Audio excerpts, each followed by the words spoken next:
So let us begin. Good afternoon and welcome everyone. My name is Joseph Kearney, as most of you know, and it is my privilege as Dean of Marquette University Law School to welcome you to this really most special annual event.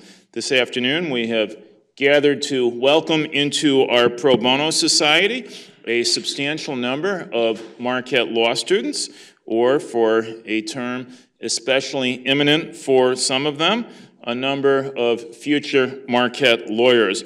We have done such an admission or induction ceremony for a long time. Indeed, the Pro Bono Society itself was established during the tenure of my predecessor, the late Howard B. Eisenberg, who was dean until 2002. It would not quite be true to say that we had to build this new building to accommodate the burgeoning number of inductees in recent years, but certainly the ranks of the Pro Bono Society have grown substantially. I will provide some details later in the ceremony, but I cannot wait to share this information. This year we welcome 95 individuals into the Pro Bono Society, with some 3/4 of them, you, that is, taking a study break, of course, before next week's exams in order to be here. Of the 95 people, 13 are first-year students, 38 are second years, and the largest number, 43, are third years. For those of you keeping score at home, that leaves us one shy of 95. The last, or perhaps the first, is a professor. All of these individuals have provided at least 50 hours of pro bono work, a concept that we define quite rigorously, and almost a third have contributed 120 hours. So kudos and thank you to all of you. Before we turn to the individual names, we have a tradition of almost a decade now as part of this ceremony, the Posner Pro Bono Exchange. Through this, we honor the memory of the late Gene Posner, a member of our class of 1936, who was a lawyer, entrepreneur, and philanthropist here in Milwaukee. It is right that we should honor his memory today because much of our pro bono work has been supported by a multi-year gift of the Gene and Ruth Posner Foundation.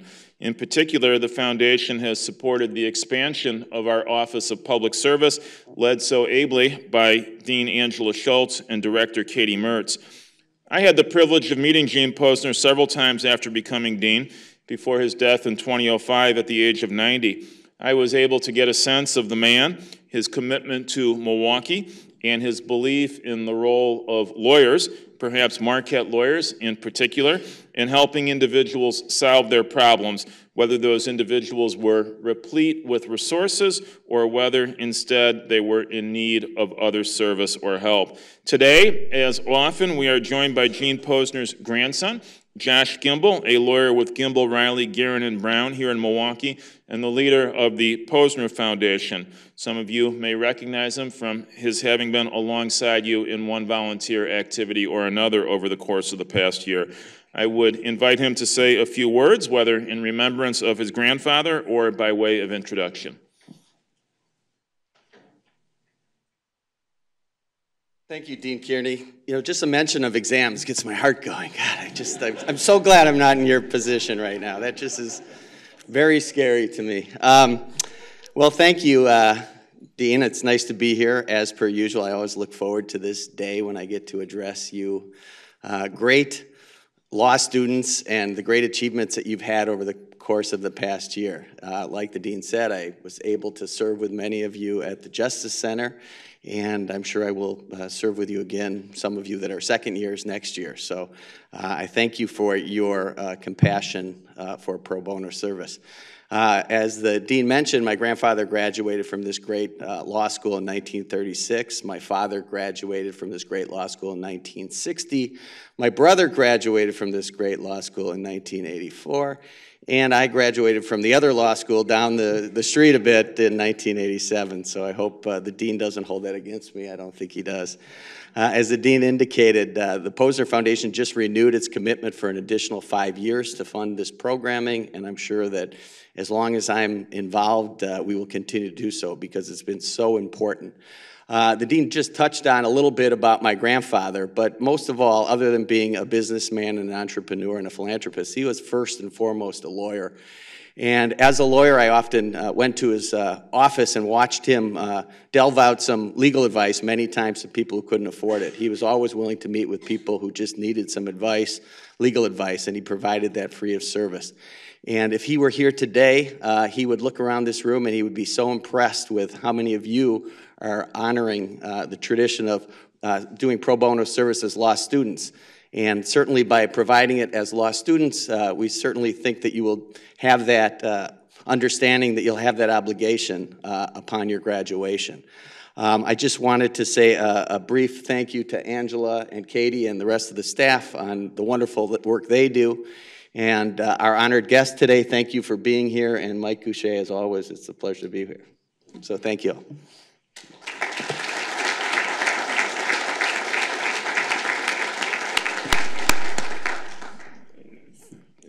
Thank you very much. We will proceed to the Posner Pro Bono Exchange itself. For this, our guest is James Sandman. Mr. Sandman is the president of the Legal Services Corporation, established by the United States in 1974. To understate the point quite considerably, the Legal Services Corporation is important to the provision of civil legal aid in our country, especially through its local partners. Mr. Sandman previously practiced law with Arnold Porter in Washington, D.C. for 30 years, 10 of those involving service as the firm's managing partner. His distinctions and accomplishments in the law generally, and in his leadership since 2011 of the Legal Services Corporation specifically, are numerous. I could elaborate on them, but he's right here with my colleague, Mike Couchet, who is Distinguished Fellow in Law and Public Policy. So I will do the most useful thing I can, that is to say to stand down, and as I do, to ask you to welcome to Milwaukee and Marquette Law School, James Sandman.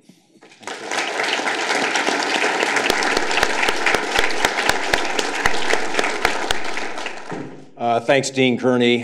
Thanks, Josh Kimball. And congratulations to everybody in the room today. It's a tremendous honor, and we're delighted to be with you. We're delighted to have Jim Sandman with us today, too. It's a pleasure. And I thought what we would do today is we'll walk through his career, and we'll talk about his commitment to the idea of public community service. But I want to begin at the beginning. Let's talk about what it was about the law. What drew you to the law? I went to law school to keep options open, not necessarily to be a lawyer. I was a history major in college, and what are you going to do with a history degree? I was never good at math or science. I can't sing or dance, so you go to law school. More seriously, I saw people with law degrees doing a number of different things that I could imagine myself doing. I saw people with law degrees in government and business and journalism and academia, as well as practicing law, and all of those things appealed to me. When I got to law school, though, I was about halfway through my first semester in my first year when I realized they're training me to be a lawyer. Surprise. And then, of course, the path of least resistance, if you go to law school, is to practice law. I later realized that many of the things that people with law degrees do other than practicing law are things that they get to over time. But very few people coming out of law school go into business or journalism or those other things that I thought might be attractive to me. Did you know what kind of law you wanted to practice when you left law school? No, I didn't. I'd never been a lawyer before. And I went to the law firm that I did, Arnold Porter, because at the time it had no departments, and that was very attractive to me because I was intimidated by firms that would force me to choose when I started out what area of practice I wanted to focus on. I had no basis for making a decision.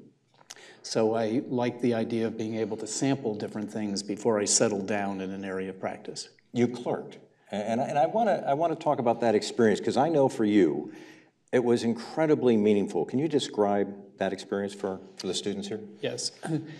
When I graduated from law school, I clerked for a judge on the United States Court of Appeals for the Third Circuit, Max Rosenn. Judge Rosenn was and remains to this day my most important mentor and role model as a lawyer.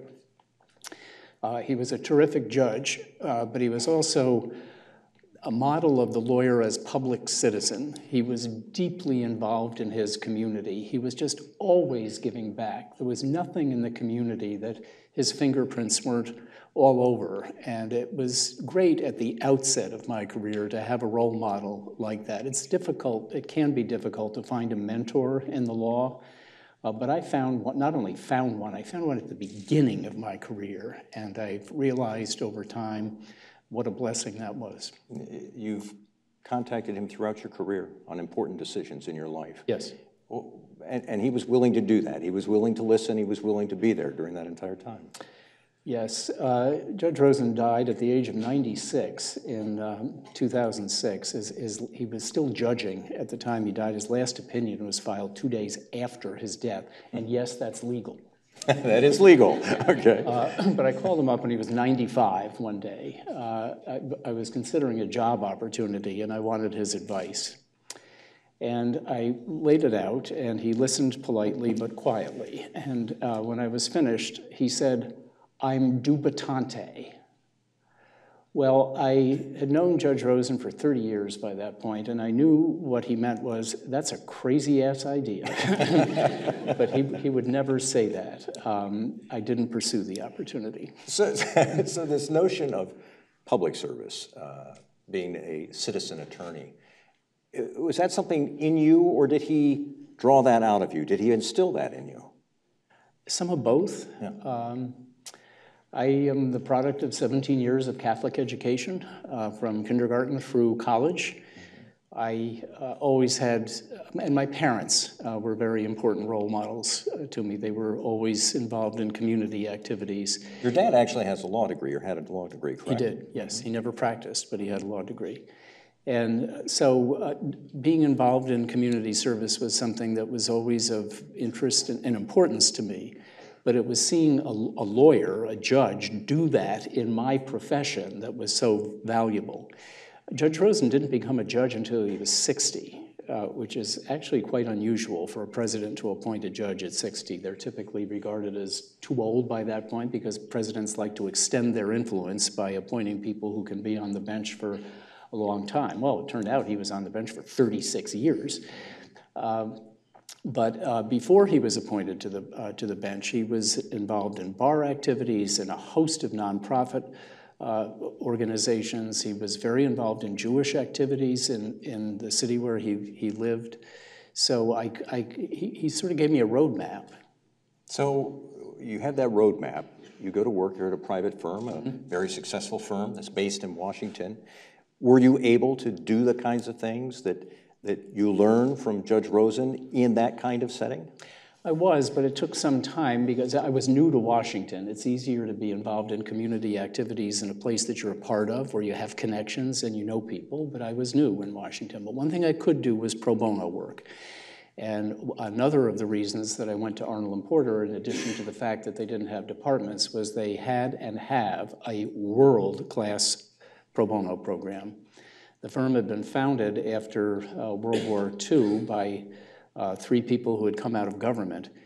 And in the late 40s and the early 50s, they saw the effects of Senator Joe McCarthy of Wisconsin, who was accusing people in government and in academics of being communists or communist sympathizers at a time when that was the kiss of death, to be thought that you had anything to do with communism. And in the early years of the firm, there was a time when the lawyers spent more than half their time pro bono, representing government employees whose livelihoods were being threatened by accusations that they were communist sympathizers. Every lawyer in the firm spent some time every day interviewing people, helping them fill out what were called loyalty questionnaires, which were required. And they set an example and a tone for the firm that they had founded that attracted other people who wanted to do that kind of work in an organization where they could also have a commercial practice. Arnold Porter represented Clarence Earl Gideon in Gideon versus Wainwright. And that culture of pro bono was just so deeply embedded that it made it easy for me to do pro bono from the day I joined the firm So that was the first way that I got involved in community service. As I became more integrated into Washington and more at home there, other kinds of opportunities to give back presented themselves. You spent 30 years at Arnold and Porter. The final 10, you were the managing partner, which is a little different than what you were doing.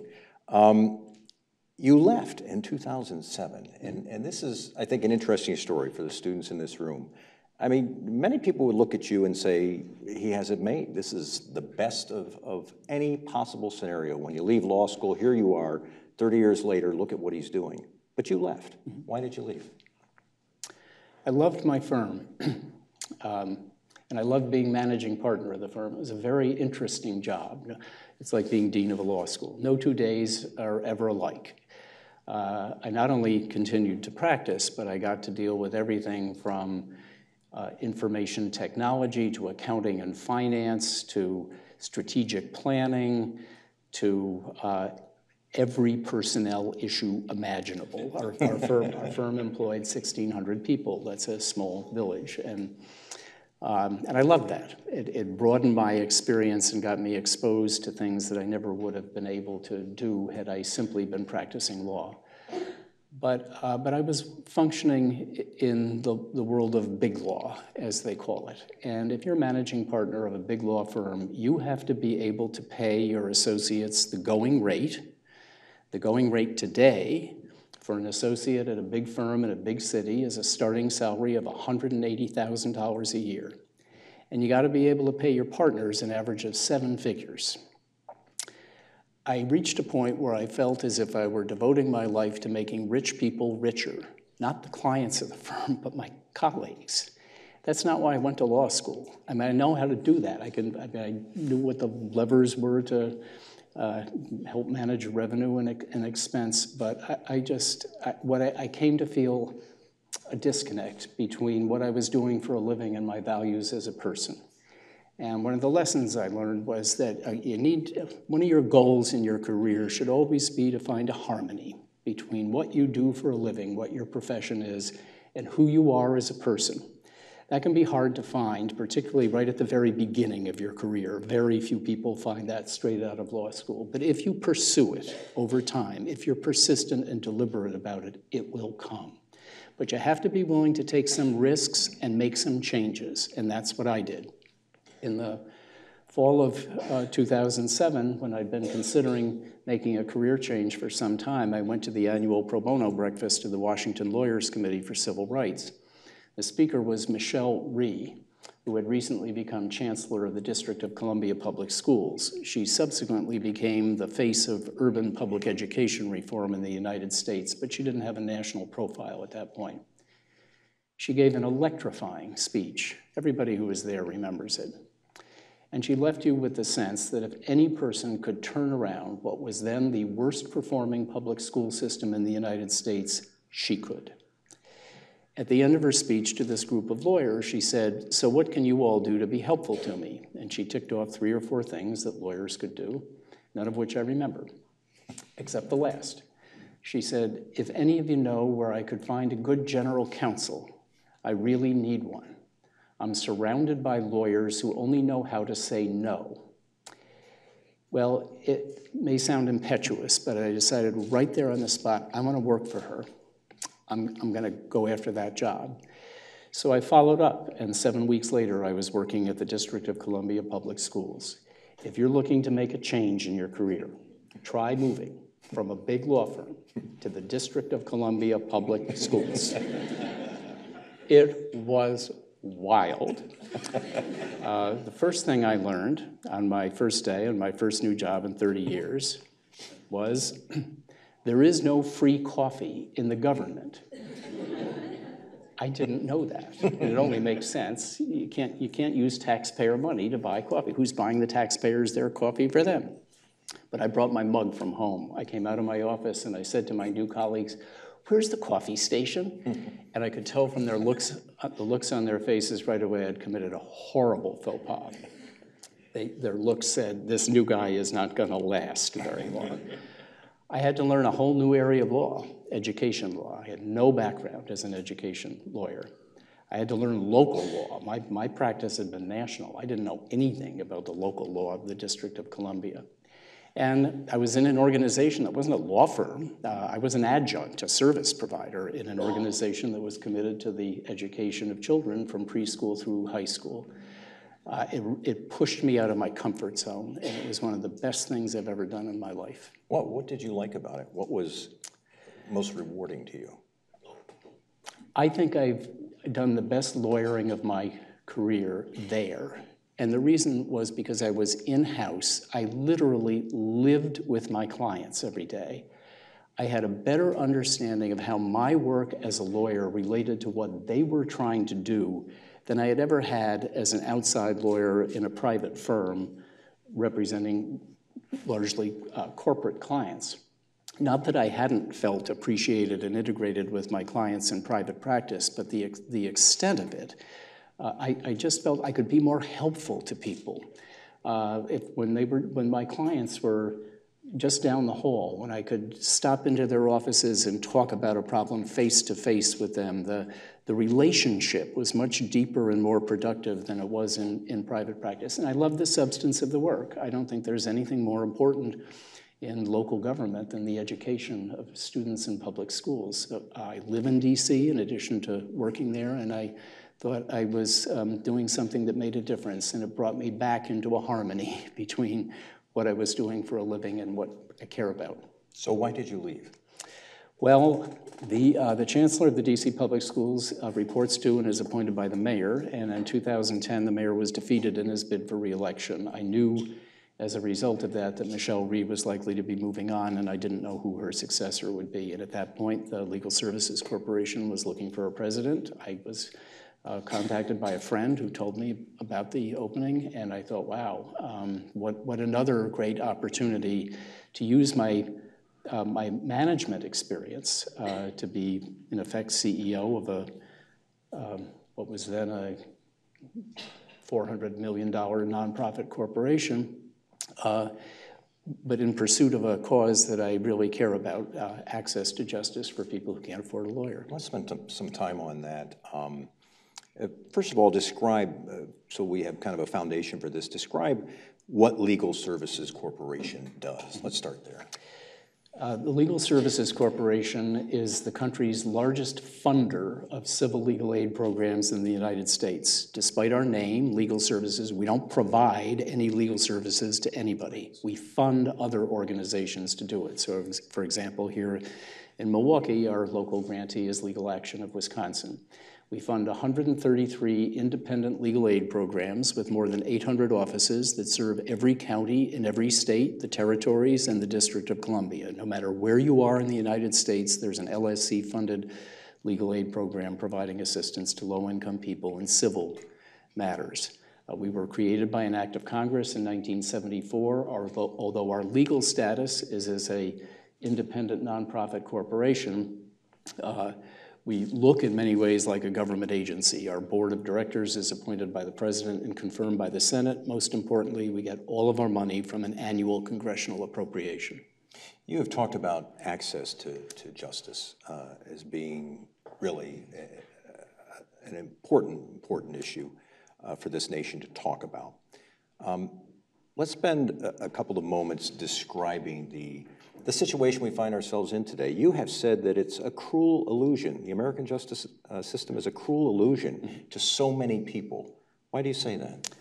I say that because in huge numbers of high volume, high stakes cases today, the vast majority of litigants can't afford a lawyer. It is common in the United States today for more than 90% of tenants in eviction cases to have no lawyer, even though more than 90% of landlords do have a lawyer. It is common for the majority of parents in child support and child custody cases not to have a lawyer. There are family court judges across the United States who will tell you it is the unusual day when a lawyer shows up in their courtroom. The majority of victims of domestic violence seeking protection orders have to go it alone, without a lawyer. Imagine that.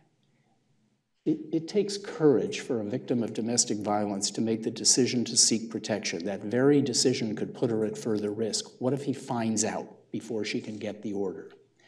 So put yourself in the position of a victim of domestic violence who screws up her courage to go visit the local legal aid office to get a lawyer to help her get a protection order, only to be told, we don't have the resources to help. Intake closed an hour ago. We don't have a lawyer available because legal aid resources aren't nearly sufficient to meet the need. And she then faces the decision, does she go to court alone, maybe to have to confront her abuser in person, who may have a lawyer if he controls the family finances and can afford to pay for one? Or does she give up and just go back home and put up with the situation? I have yet to meet the person who thinks that's justice, but it happens every day in the United States. The person who goes into our system alone, unrepresented, untrained in the law, confronts a system created by lawyers for lawyers, built on the assumption that everybody's got a lawyer. Everything about the system, from the language of the law to the forms that are used to the rules of civil procedure to the rules of evidence, were created with lawyers in mind. It's a system that works pretty well if you have a lawyer and not well at all if you don't. So I encourage law students to go to your local courthouse, your state courthouse, and go into a courtroom that hears matters like evictions and watch what goes on. That's what's happening in the United States across all kinds of courts and all kinds of cases today. It's a great invisible issue in our society. It's largely unknown. Most Americans don't realize that you have no right to a lawyer in a civil case. They don't realize that you can lose your home or have your children taken away from you or be a victim of domestic violence in need of protection order and you have no right to a lawyer. They think the opposite. They think you do have a right to a lawyer. I think people have that misunderstanding because most people get their understanding of the legal system from television shows. Most TV shows are about the criminal justice system, not the civil. I think many Americans could give you a pretty good approximation of a Miranda warning, including that part about having a right to a lawyer and one being appointed to represent you if you can't afford to pay for one, with no understanding that that doesn't apply in a civil case. So the people who are trying to navigate this system without the benefit of a JD or membership in the bar or maybe a college education or even a high school diploma are at sea. And that's why I say that for them, our promise of justice for all is a cruel illusion. It's not true. Jim, is it a matter of us just not having enough attorneys, or is it a matter that the system does not reward the kind of work you're talking about, that there is no financial interest in it? It's some of both. There aren't enough legal aid lawyers. There are plenty of lawyers out there, but somebody's got to be paid to do this work. You can't expect everybody. Pro bono is critically important in meeting this need, but there will never be enough pro bono lawyers or pro bono hours to fill the need that I'm talking about. And there isn't enough money, there isn't enough funding available from government and private sources currently to come anywhere near paying the legal aid lawyers who would be necessary to meet the need. So more money is necessary. But I also think we need to rethink the system, this system that we have that was created by lawyers for lawyers, and recognize that there are important cases that involve a roof over your head or your personal safety, the stability of your family, where we need to redesign the system with the understanding that the majority of the litigants are not going to have a lawyer. And if you were to start over again, you would never design the system that we have today. If you put yourself in the position of the real user, who is not a lawyer, but a person uneducated in the law, you'd create a system that was much simpler, that didn't have the complexities that we had. You know, when you say much simpler, what do you mean by that? What would that look like? It would involve completely rethinking things like the rules of civil procedure, the rules of evidence, the forms that are used, the language of the law. You would ask, when you were redesigning, you know who you wouldn't start with? Lawyers. Lawyers are terrible at this. Lawyers are all about precedent. They find it very difficult to get away from the way things are and have been. You'd convene groups of clients, and you would talk to people like people in technology who are used to user-centered design and who have a completely different way of thinking and eliciting information about what the user of a product or a service really needs to make it accessible to them. Let's talk about something else you have mentioned, and this is actually of interest to, I think, this law school. Justice Goodwin Liu was here a week ago, a California State Supreme Court justice. And one of the things he talked about at the end of his remarks in one of our On the Issues events was whether or not we have to look at the possibility of having non-lawyers handle some of this work. Now, that's a sensitive subject, at a law school or in a lot of places. What's your take on that? I think it's a no-brainer that is necessary. And there is resistance in the profession to efforts to permit people who are not licensed lawyers to do anything that looks like the practice of law. But come on, folks. Some help is better than no help at all. And the people who insist on maintaining these standards for the unauthorized practice of law, what they're saying is the system, right, it's okay to leave these people with no help at all. Nothing is better than inflicting, say, a paralegal on them. That is not true. There are situations across the country today, in New York Housing Court, for example, where they have people called navigators. They're often college students who are trained and are permitted by the court to assist people who are facing eviction. They can help them put their papers in order. They can stand with them in the courtroom. They can respond to questions from the judge. They can't address questions of law, but they can help get the facts out. Don't you think those people are better off with those people than they wouldn't be? And if that offends you because they're not licensed lawyers, shame on you.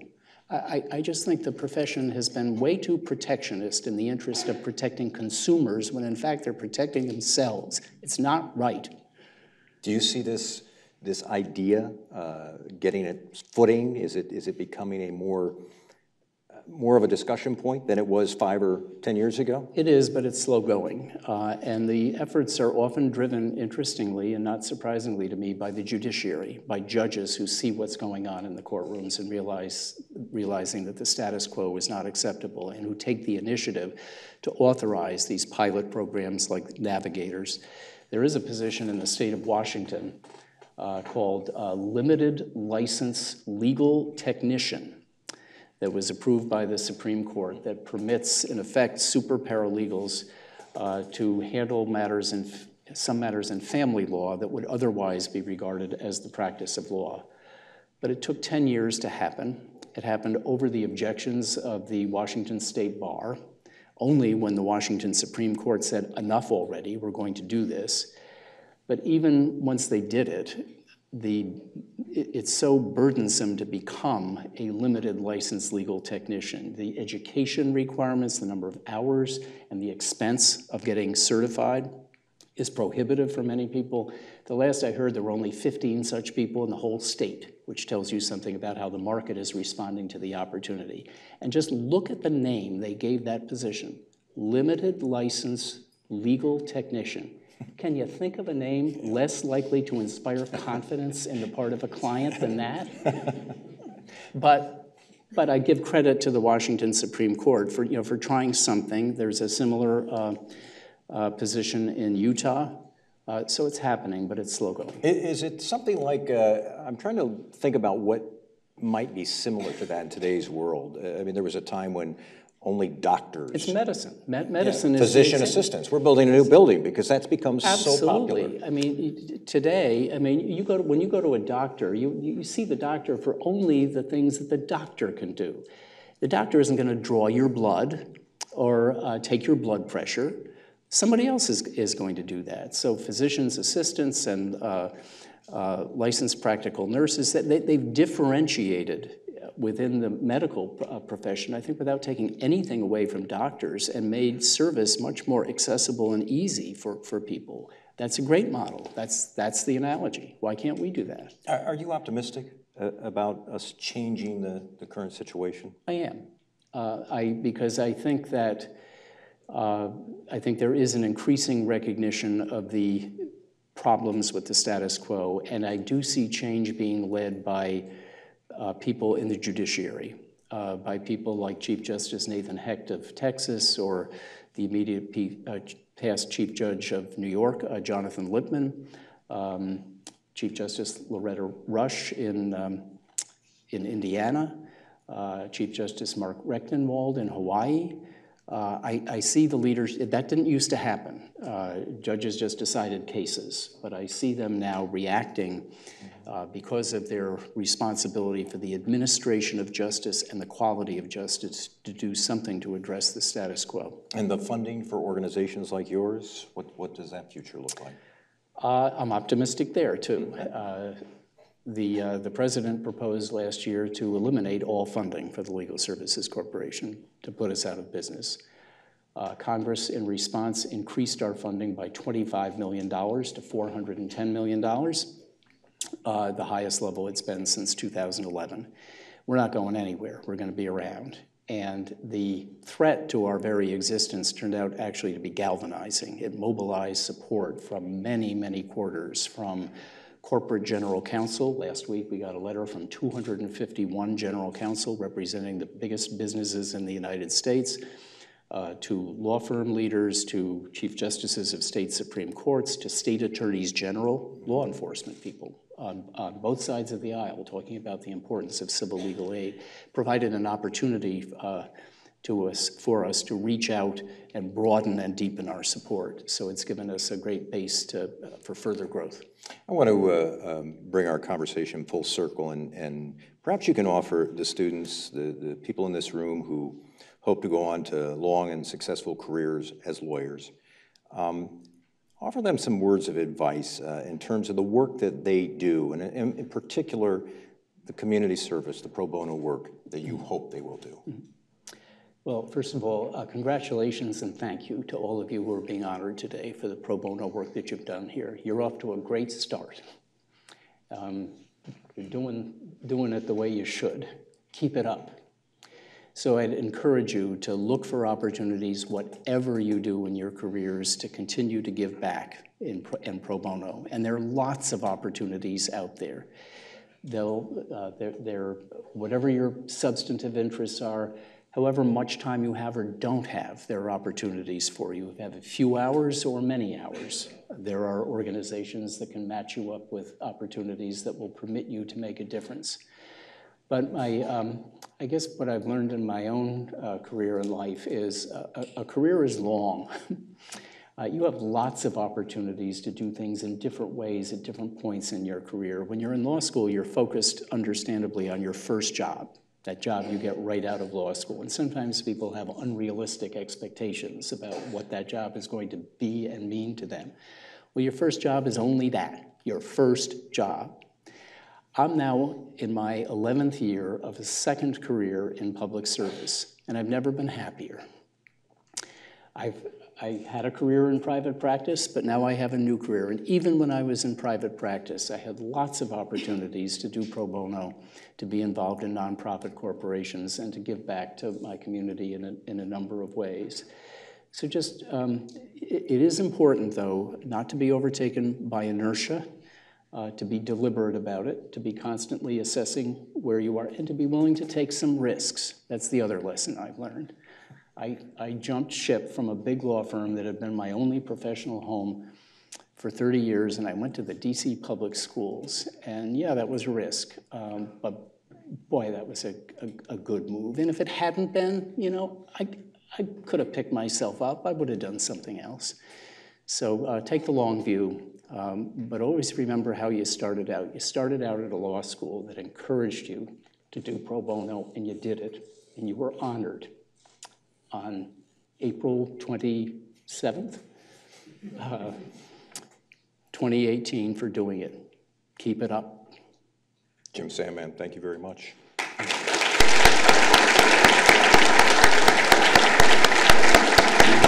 can have a seat.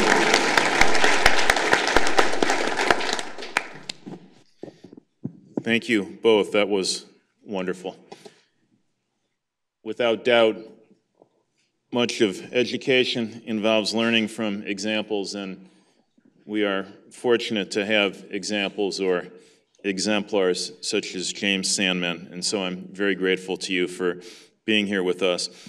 Let us now turn our attention directly to our inductees. Not yet Marquette lawyers, they have nonetheless already distinguished themselves in their commitment to some of the best ideals of the profession. In particular, even while students, even while concerning themselves with courses, including internships in the community, and even with the frequent need to find some remunerative work, given the financial exigencies that life and law school impose, even in these circumstances, these individuals, which is to say you, have provided pro bono work. The students whom we honor this afternoon have met some rigorous criteria. They have provided at least 50, and in some cases more than 120 hours of work that has been A, not for academic credit or compensation, B, supervised by a licensed attorney, C, primarily legal in nature, and D, in service of the indigent, those who otherwise lack access to justice, or a nonprofit whose mission is to serve such individuals. I want to give everyone here a brief but specific sense of the ways that our honorees have gone about this volunteer work, or at least of the places and projects. So here are some examples and data. At the Guardianship Clinic, working with lawyers from Quarles and Brady, 6 students have helped families with an adolescent on the cusp of adulthood living with a severe disability requiring him or her to have help to make medical decisions. At Legal Action of Wisconsin, 14 students worked with attorneys to prepare and file complete U-visa applications for survivors of domestic violence crimes. At the weekly clinic held at the United States Bankruptcy Court for the Eastern District of Wisconsin, 21 students assisted Chapter 7 debtors and those considering filing for Chapter 7 relief. At the Eviction Defense Project, 26 students participated.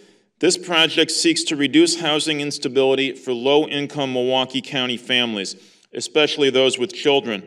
Students work alongside volunteer lawyers as they prepare clients for their court date by assisting them with settlement negotiations, preparing written answers, and providing limited scope representation when appropriate. This project, you will permit me to note, was created as the result of Legal Services Corporation grant funding received by Legal Action of Wisconsin. This was in the wake of Matthew Desmond's book, Evicted, Poverty and Profit in the American City, which had its release and its launch toward its eventual Pulitzer Prize in an inaugural event right here in this room, and on the issues conversation between Mike Goucher and Professor Desmond. At the Milwaukee Justice Center Family Forums Clinic, 61 students worked one-on-one with pro se litigants completing pre- or post-judgment family law forms.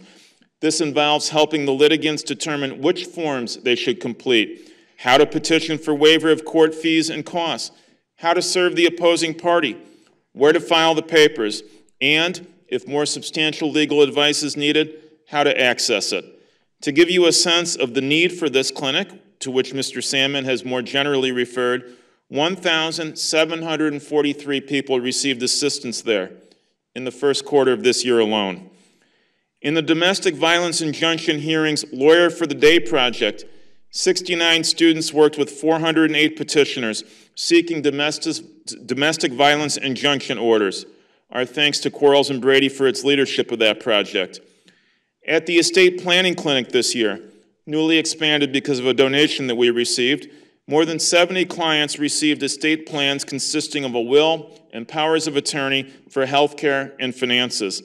These documents will help avoid future guardianships and lend to efforts to keep the family home, often the only asset for our clients, properly titled across multiple generations. At the Marquette Volunteer Legal Initiative for Nonprofit Corporations, students worked with 85 nonprofits or organizations seeking to become nonprofits. These included an organization seeking to educate communities about people disabled by chemical injuries, an entity dedicated to promoting the purchase of homes in minority neighborhoods, a group focused on raising awareness about sexual assault and gender-based inequities on college and university campuses, a Sheboygan County Crime Stoppers group, and many more. And then there is the flagship, the Marquette Volunteer Legal Clinic, or clinics. This past year, 189 Marquette law students volunteered with the MVLC, working with an extraordinary number of volunteer attorneys.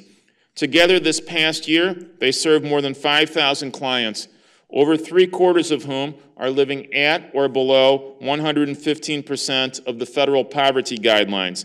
To bring that number home, that's just $18,320 in annual gross income for a household of two, which is the average size the MVLC saw. And the foregoing is not even an exhaustive list. Altogether, of the 168 students expecting to graduate next month, and I'm sure that all of them will, that's not a legally enforceable statement. Essentially, 1/2 will be members of the Pro Bono Society as inducted over the course of their 3 years here. Not just people who volunteered an hour or two here or there, but individuals who have given at least 50 hours of service. How utterly remarkable. Please know that we are impressed and grateful. We are also most grateful to all of our community partners in this effort, some of whom I've named. There is also any number of others, such as the Legal Aid Society and numerous private law firms. Please know how much we appreciate all that you do with us.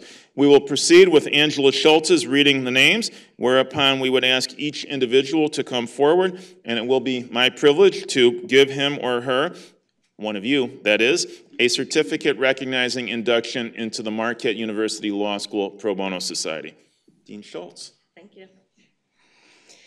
Thank you. I need to take a moment to thank Dean Kearney and to thank Josh Gimbel, because it's with your vision, your ongoing support of the Office of Public Service, ideas you have, and just endless support that we can even have the pro bono programming that we have through the law school. So thank you.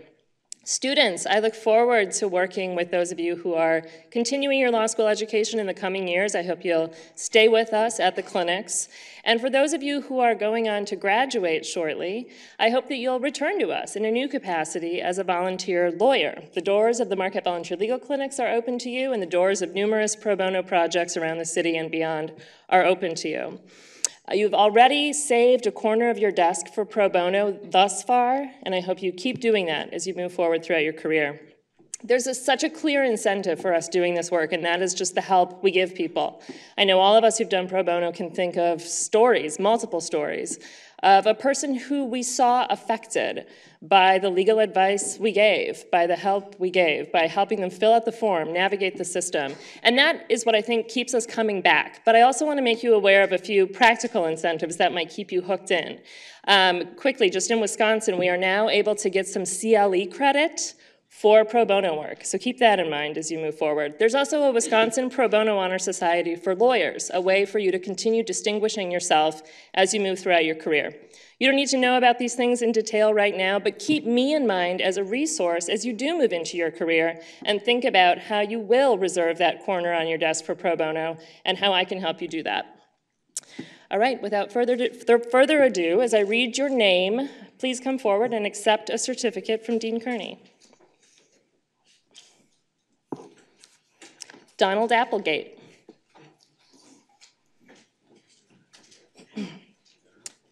Kyle Bailey.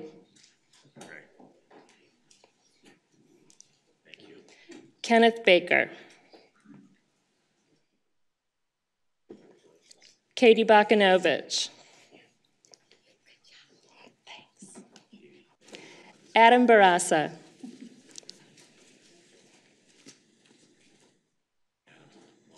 Michaela Baer.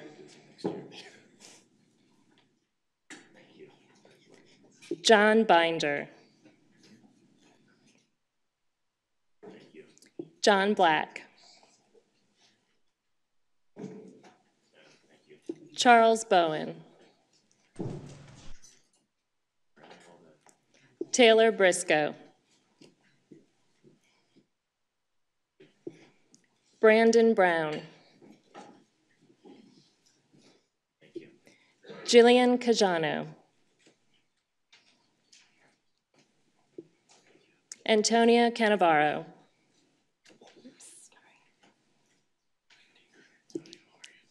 Francis Capria.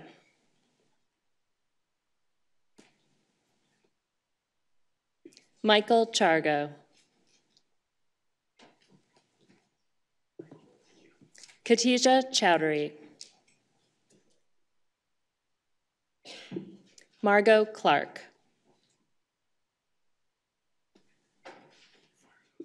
Samantha Connor.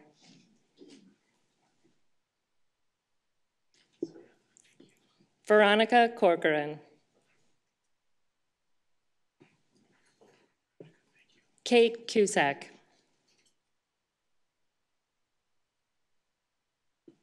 Jill Demsky.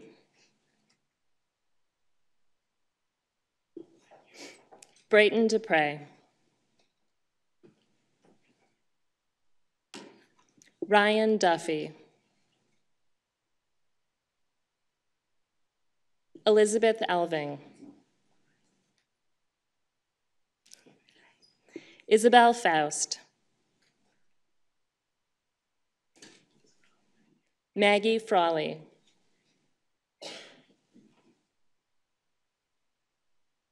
Emily Gartner.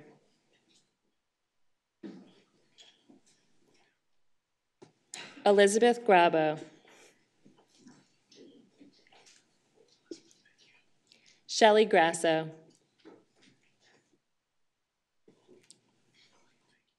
Alexandra Gregorsky. Jennifer Haro.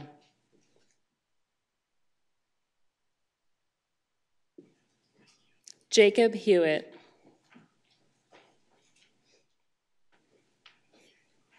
Haley Hinsey.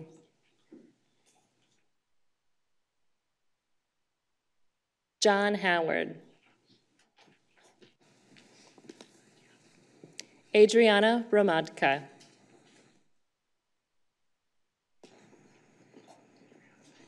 Ryan Jordan.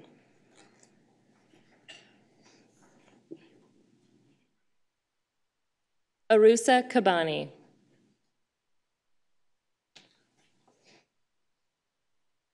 Daniel Kosher.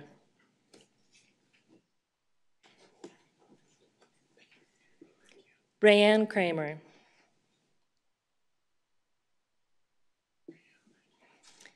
Yoa Allen Marson Lagazo.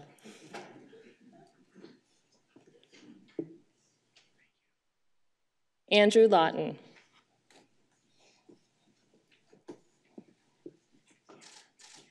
Craig Leckie.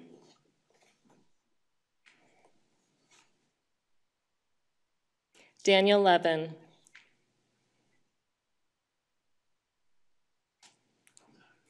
Jamalet Lopez. Ben Lucarelli.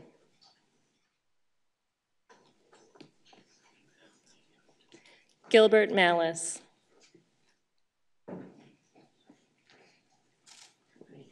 Professor Lisa Mazie.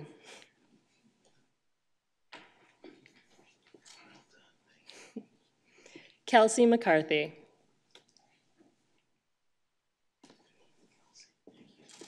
Jay McDivitt.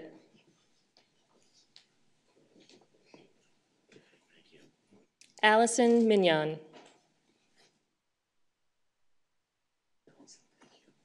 Cassie Miller.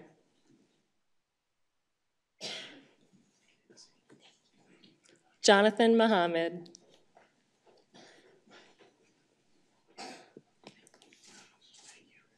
Nicole Angelique Muller.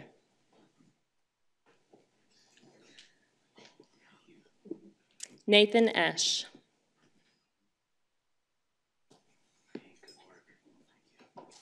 Nicole Patterson and her baby.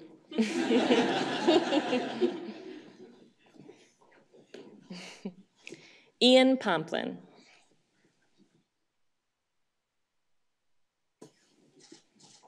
William Ruffing.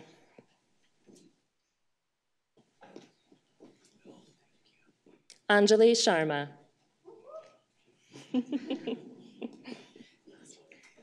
Matthew Soden.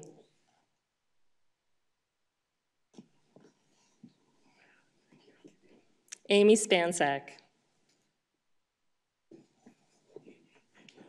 Kelsey Stefka. Shannon Strombaum.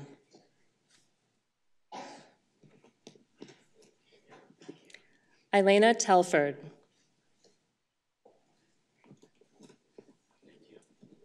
Sheila Tabani. Alyssa Thompson.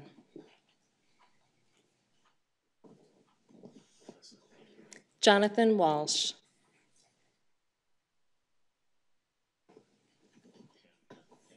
Apollonia Wilhelm.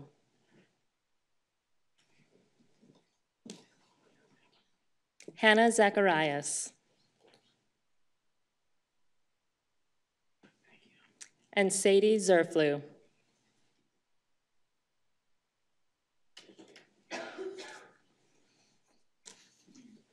Nicely done, all.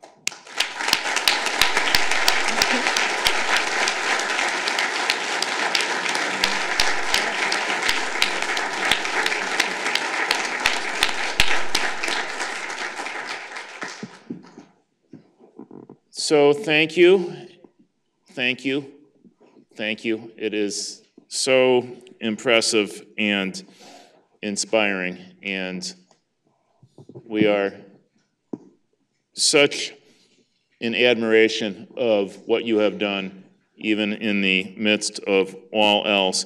We want to thank all of you. We want to thank James Sandman, Josh Gimbel, and the Posner Foundation, the law firms and lawyers who make common cause with us, truly all who are involved.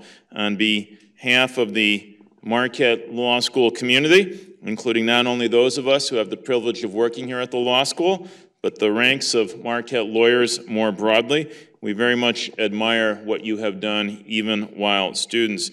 We look forward to your work as Marquette lawyers, and we hope that everyone will join us in a reception right outside this room in the Zilber Forum. And good luck on exams.